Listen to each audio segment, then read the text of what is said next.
Alors, en ce moment, nous travaillons sur le commerce international. Alors, les firmes transnationales. Je vous rappelle qu'il y a une modification du langage. On est passé de firmes multinationales à firmes transnationales. On peut considérer que derrière le changement de terme se cache aussi un changement de sens qui signifierait que les entreprises sont de plus en plus globalement déployées sur la planète. Multinationales, ça veut dire je choisis des pays porteurs, quelques pays, 4, 5, 10, mais je choisis. Je ne suis pas présent dans le monde entier. Je suis présent dans des zones que j'ai choisies. Transnationales, ça suppose que voilà, partout où on va vouloir acheter mon produit, partout où je vais trouver des conditions avantageuses pour produire mon produit, eh bien, je vais m'implanter. Donc c'est un degré, si vous voulez, supplémentaire dans l'internationalisation des entreprises. Définition et poids économique des firmes transnationales, c'est simple. Comment définir une transnationale ? C'est une firme qui a au moins une filiale étrangère. Alors, on considère généralement qu'elle doit être présente dans au moins 2 pays. Voilà. Donc, à partir du moment où vous avez un investissement direct à l'étranger, vous êtes considéré comme une firme transnationale. Donc, vous voyez la référence maison-mère, mère-fille, ou mère-fils, maison-mère, filiale. Techniquement, c'est quoi une maison-mère ? C'est une entreprise qui prend souvent la forme d'une société financière qui s'appelle une holding. Et qu'est-ce qu'il y a dans l'actif de cette holding ? Il n'y a que des titres financiers. Ces titres, c'est quoi ? Ce sont les titres de propriété des filiales qu'elle contrôle. Puisque, pour mériter le nom de filiale, il faut que le capital de l'entreprise filialisée soit détenu à plus de 50% par la maison mère ou, le cas échéant, la société holding. Donc voilà. La maison mère ou la société holding, souvent, ce n'est qu'une société financière et à son actif, elle n'a que des titres. Qu'est-ce qu'elle fait ? Elle coordonne les activités des filiales, elle remonte tous les bénéfices en tant que principal actionnaire, et ces bénéfices, elle les répartit en fonction des projets stratégiques de chacune des filiales. Voilà le job, si vous voulez, d'une maison mère.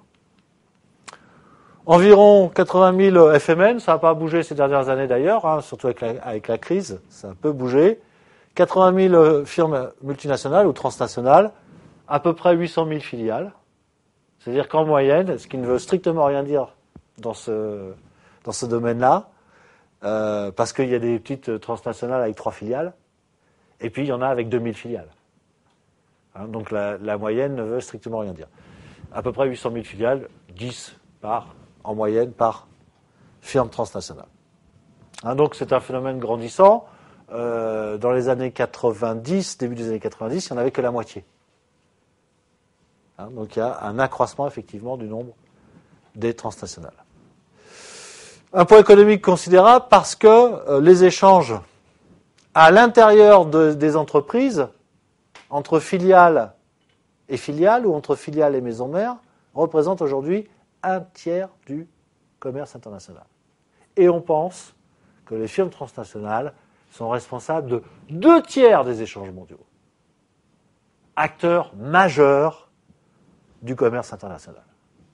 Alors ceux-là sont particuliers parce qu'on fait ce qu'on veut là. Ces échanges ne répondent à aucune règle, sinon l'intérêt, bien compris, de la multinationale. Notamment avec la pratique de ce qu'on appelle les prix de cession. Alors, regardez un petit peu la progression, qui est assez régulière. Donc dans les années 60, il y a moins de 10 000 transnationales. À 90%, elles sont de nationalité américaine. Dans les années 90, donc il y a eu un saut très important, mais en même temps 30 ans ont passé. On arrive presque au seuil des 40 000. Les multinationales sont en premier lieu américaines, mais fait nouveau, elles sont devenues entre-temps japonaises et européennes. Année 2000, prolongement du processus, 2010 aussi, et là, arrivée des premières firmes transnationales des pays émergents, et notamment chinoises. Alors, puissantes les multinationales? Ben regardez, si je compare, la comparaison est très moyenne, je vais vous expliquer pourquoi. Le chiffre d'affaires d'une firme transnationale et le PIB d'un pays. Pourquoi c'est moyen? Il faudrait comparer la valeur ajoutée de Walmart au PIB d'un pays. Hein, là, je compare le chiffre d'affaires, c'est pas directement comparable. Je vous rappelle que le PIB, c'est la somme des valeurs ajoutées. Donc il faudrait comparer valeur ajoutée à valeur ajoutée. Passons ce détail. Walmart Stores, qui est la première entreprise mondiale, 2 millions de salariés, eh bien, a un chiffre d'affaires qui représente le PIB de la Suède, c'est-à-dire le 22e PIB mondial. La deuxième, Royal Dutch Shell, la deuxième firme transnationale, avec un chiffre d'affaires de 285 milliards de dollars, représente le même PIB que l'Afrique du Sud dans sa totalité. ExxonMobil, autre pétrolier, 284 milliards, contre la Thaïlande, 263 milliards. Bref, ça veut dire quoi? Ça veut dire qu'aujourd'hui, certaines firmes sont aussi puissantes que des États. Et que donc, elles ont un pouvoir d'intervention dans le monde entier extrêmement important. D'aucuns diraient un pouvoir de nuisance. Parce que dans le passé, certaines firmes multinationales ont su mettre en place des gouvernements, fomenter des guerres civiles, des coups d'État, pour sauvegarder leurs intérêts dans leur pays d'implantation. Donc, cette puissance, c'est aussi potentiellement un pouvoir de nuisance.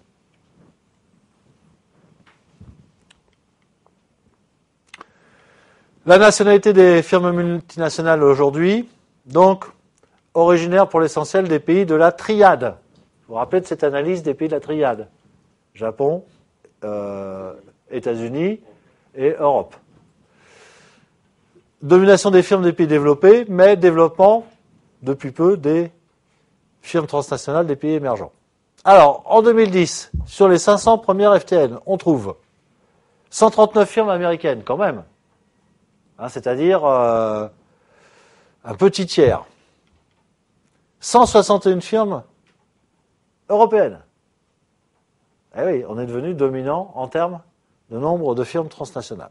71 firmes japonaises et 46 firmes chinoises. Alors si vous faites le total de tout ça, on est à 420. Il reste assez peu de place pour les autres. Donc, on a bien l'illustration de la triade, et puis l'arrivée extrêmement rapide, puisque je crois qu'en 95 ou peut-être même en 98, il n'y a pas de firme transnationale chinoise. Aujourd'hui, il y en a 46. Donc c'est un développement ultra rapide. Le stock d'investissement direct étranger détenu, eh bien, illustre la domination des pays développés au niveau des FTN. Donc on va retrouver au niveau des IDE ce qui vient d'être dit au niveau des firmes transnationales. Petite carte sortie du rapport du magazine américain Fortune 500 sur la localisation des sièges sociaux des firmes transnationales. Alors, c'est les mêmes chiffres que je viens de vous donner, 161 pour les États-Unis, etc. Par contre, ce qui est intéressant, c'est le détail de ce qui se passe en Europe. 161, pardon, pour l'Union européenne. Eh bien, vous remarquerez que pour une fois, eh bien, nous sommes le principal détenteur, nous Français, le principal détenteur de firmes transnationales en Europe, avec 39 sièges sociaux de firmes transnationales, c'est-à-dire 2 de plus que les Allemands et 9 de plus que les Britanniques. Ce qui confirme le fait que notre tissu productif est extrêmement puissant en ce qui concerne les très grandes entreprises, qui sont toutes 39, CAC 40, le compte y est presque. Toutes nos grandes entreprises cotées à la Bourse de Paris sont des transnationales, ou la quasi-totalité. Donc nous sommes caractérisés effectivement par un tissu d'entreprise avec des grands groupes extrêmement puissants, extrêmement mondialisés, et de l'autre côté, des toutes petites entreprises.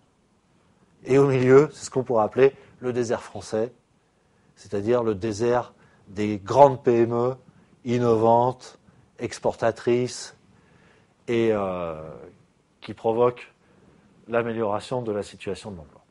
Donc, situation intéressante avec 3 pays qui dominent en Europe, effectivement, au niveau des firmes transnationales. La Corée du Sud aussi, 10 transnationales, et puis le Brésil qui est aussi un nouveau venu. Il y a beaucoup d'entreprises énergétiques dans les transnationales. Par définition, une entreprise pétrolière, si vous voulez, elle va chercher le pétrole là où il est, c'est-à-dire pas chez elle, et elle va le chercher dans plusieurs endroits pour sécuriser ses approvisionnements. Puis après, on va le raffiner dans d'autres endroits, et puis après, on va le vendre sur d'autres marchés. Donc, d'emblée, on peut considérer qu'une firme pétrolière est une firme transnationale. Alors, voyons les flux d'investissement direct à l'étranger maintenant. On s'aperçoit donc, vous avez des carrés verts, je vais vous faire la lecture parce que je pense que si vous voyez globalement la carte, vous ne voyez pas le détail. Donc vous voyez que vous avez des carrés verts. Des carrés verts, c'est les entrées d'investissement direct à l'étranger par grande région en milliards de dollars. On s'aperçoit que en 2009, la zone qui reçoit le plus d'investissements du reste du monde, c'est l'Europe. 378 milliards. Ensuite, suivi d'assez loin par l'Asie de l'Est, du Sud et du Sud-Est, donc y compris avec la Chine et l'Inde, 223. 378 pour l'Europe, 223 reçus pour le sous-ensemble asiatique.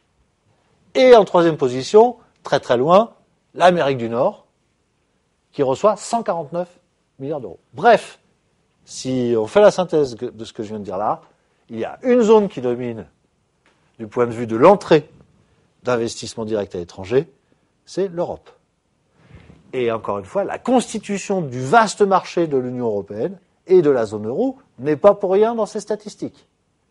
Il est très intéressant pour les entreprises du monde entier de venir s'implanter dans l'Union européenne. Et c'est ça que montrent ces chiffres extrêmement importants. Alors, par couleur, du beige au orange, vous avez l'intensité croissante d'investissement direct à l'étranger. Donc, tout ce qui est orange, c'est là où ça en reçoit le plus. Vous remarquerez la France, la Grande-Bretagne, la Chine et les États-Unis, qui sont les 4 puissances qui reçoivent le plus d'investissements directs à l'étranger.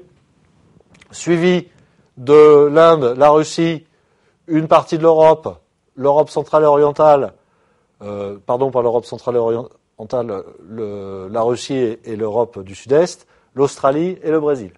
Donc les pays émergents sont tous très très bien placés. Brésil, Russie notamment. Et puis, le reste, ce sont des pays qui sont beaucoup moins favorisés en termes de réception d'IDE, particulièrement l'Afrique, le Moyen-Orient et une partie de l'Amérique latine. Donc, quand je vous dis que l'investissement direct à l'étranger est un phénomène nord-nord, je crois que la carte est édifiante. Les zones les plus colorées sont au nord de la planète.